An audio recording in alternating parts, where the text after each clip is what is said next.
कंडियारो में मोहब्बत देरो वासी पोरियत जो अगुणो घरवारी अगुणी घरवारी ऐं संदसि माइट जी नाजाइज़ी ख़िलाफ़ एहतिजाज।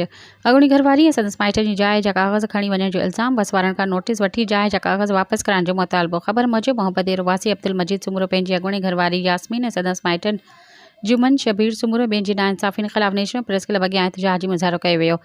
इन मौक़े ते अब्दुल मजीद सुमरो जो चवणु हो त संदसि शादी यास्मीन सुमरो सां थियल हुई, जंहिं मां खेसि 3 ॿारनि जो औलाद आहे। कुझु मसइलनि जे करे हुन कुझु ॾींहं अॻु खेसि तलाक ॾिनी आहे, जंहिंखां पोइ अगुणी घरवारी कंडियारो शहर में मुंहिंजी ख़रीद कयल जाइ, असुल कागज़, मोटरसाइकिल जा कागज़ ऐं घर में रखियल 1,80,000 रुपया खणी वई आहे। हाणे अगुणी घरवारी जा माइट मुंहिंजी जाइ, मोटरसाइकिल जा कागज़ वापसि करण लाइ तयारु न आहिनि। मूंखे मुख़्तलिफ़ क़िस्मनि जी धमकियूं ॾिनियूं पई वञनि, जंहिं करे हू सख़्तु परेशान आहिनि।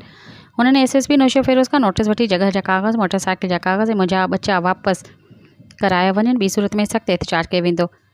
सब्सक्राइब कयो अवामी न्यूज़ HD खे ऐं ताज़ा तरीन ख़बरुनि लाइ ॾिसंदा रहो अवामी न्यूज़ HD।